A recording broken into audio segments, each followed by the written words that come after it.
She was the catalyst. She was the reason. She's the gold in the story as far as we're concerned here in Tagish country, up here in Carcross. She's the gold of the story, right? This is a story you kind of have to look for if you want to hear it. It's a side of the gold rush that we don't get to hear very often. We just hear about all the people that came up in Dawson City and how bustling it was. Shawclaw is believed to be the instigator of the Klondike Gold Rush. She was a member of the Tagish First Nation and the Doklawady clan. Her story was passed down to her Doklawady relatives. Oh, hi! Bessie. Bessie, nice to meet you. She's the reason the Klondike Gold Rush started. There's no doubt in my mind that her skills absolutely supported these men in their quest for gold. Shawclaw was raised here, around this area of Carcross, and was the middle child in a family of 8 siblings. Eventually, Shawclaw would become known as Kate Carmack, when she would marry a prospector who moved north to get rich. George Carmack moved quickly. At first, he married Shawclaw's relative, but she died just months after the marriage. So George married Shawclaw. And that's how clans would do it, so that no one was left behind. You know, if there was someone that could be paired with a widow, then they would do that. Eventually, Shawclaw and George left Carcross in search for gold, and they were gone for many years. Now this is where her famous brother, Skookum Jim, comes in. Tlingit. This is Shawclaw's great-grandniece, Gutstateen Bessie Jim. She shares the legend of Skookum Jim and how he received an important message before he went looking for his sister. As the story goes, he was ill and went to sit in the sun when he came upon a frog stuck in a hole. He put his cane down. They say that frog jumped on the end of it and he put it up to the ground, and then he called those boys, "Take this frog to the water right away," he said. They run with it. And he had a dream, or like if it really happened, he said that frog was just green and just full of life, sitting right here on his chest. That frog talked to him. Tell him, "You helped me. You saved my life. Now I'm going to save yours. And I'm going to make you rich." He packed up his family, his wife, and his daughter and enlisted the help of his nephews and their families. They all paddled north to Klondike, a place where the Han set up their fish camps. And here they found Shawclaw and George, and their 3-year-old daughter, whose English name is Graffy Grace Carmack. Now, what happens next varies depending on who's telling the story. Skookum Jim at one point on a trip went down to the creek to drink some water. They were packing moose meat at the time and saw gold, or the color of gold, in the creek, and picked it up and took it back up to George and said, is this what we're looking for? Bonanza Creek. Oh, there it is. That's where the gold was found.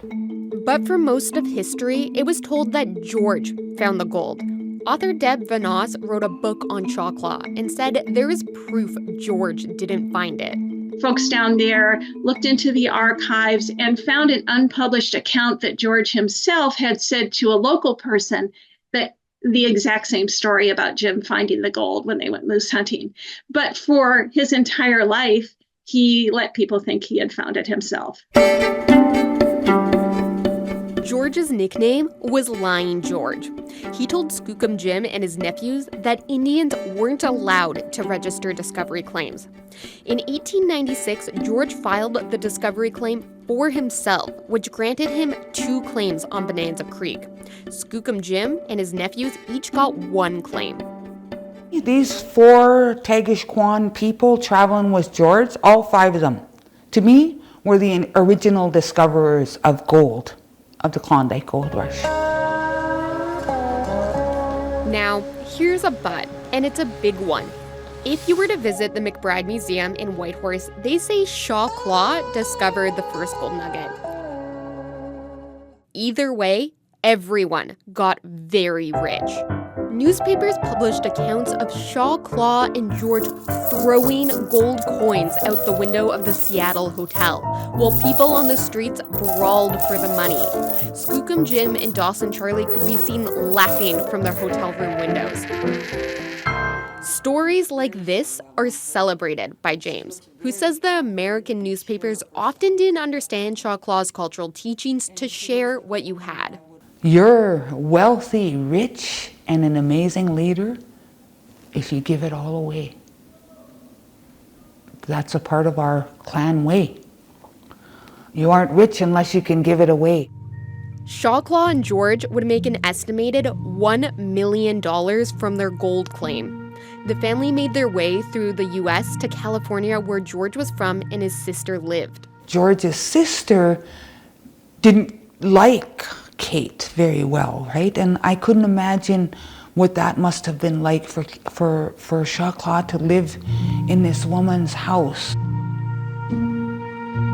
Shaw Claw and George Carmack were living in California, but George returned back to their claim up north where he met another woman, a prostitute in Dawson City, that he eventually married and ran away with. Shaw Claw was still living with his sister in California, and the two never saw each other again. She eventually moved back here to Carcross and lived somewhere in this neighborhood in a house that Skookum Jim had built for her. Shaw Claw was left with almost nothing from their fortune. She tried to take the legal route to get what she was owed from George, but their traditional marriage back in Carcross wasn't recognized by the court. At the time, it wouldn't be acknowledged that our ways of knowing and being actually meant something to anybody.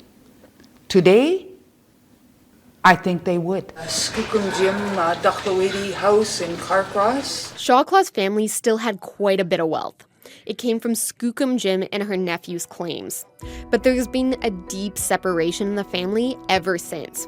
When Shaw Claw's daughter was 16, she went to visit her father and his new wife Marguerite in Seattle. Graphy Grace had a child with Marguerite's brother, married him, and never returned to Carcross. Shaw Claw never met her grandson, who was named after Skookum Jim. Skookum Jim's memory lives on here, the Yukon's oldest Indigenous organization, called the Skookum Jim Friendship Center. It was built on a trust he left for his daughter. It still operates in Whitehorse today. Desiree Anderson, the Friendship Center's cultural program manager, says she came here as a child. A place where you can go to get help and support, whether it's for school, for employment, for cultural reconnection. Looking around the Yukon, though, you don't see the name Shaw Claw like you see her brother Skookum Jim's. She died in Carcross of the Spanish flu in 1920. The story of a woman whose resilience was amazing, and a woman who knew what her priorities were, and a woman who understood what true wealth was. And it wasn't the gold. It was her people, her family, her way of life. Shaw Claw, this beautiful woman who in our history blazed the trail through some pretty tough times and traumatic times for our people. Her story wasn't properly told. She wasn't properly acknowledged or respected, or was our culture and our ways at the time. We'll never know exactly who picked up that first gold nugget, but that moment changed the Yukon forever. And Shaw Claw never benefited from the gold rush in the same way the men she kept alive did, even though once she was the wealthiest Indigenous woman in the world. For CBC Indigenous, I'm Jackie Mckay in Whitehorse.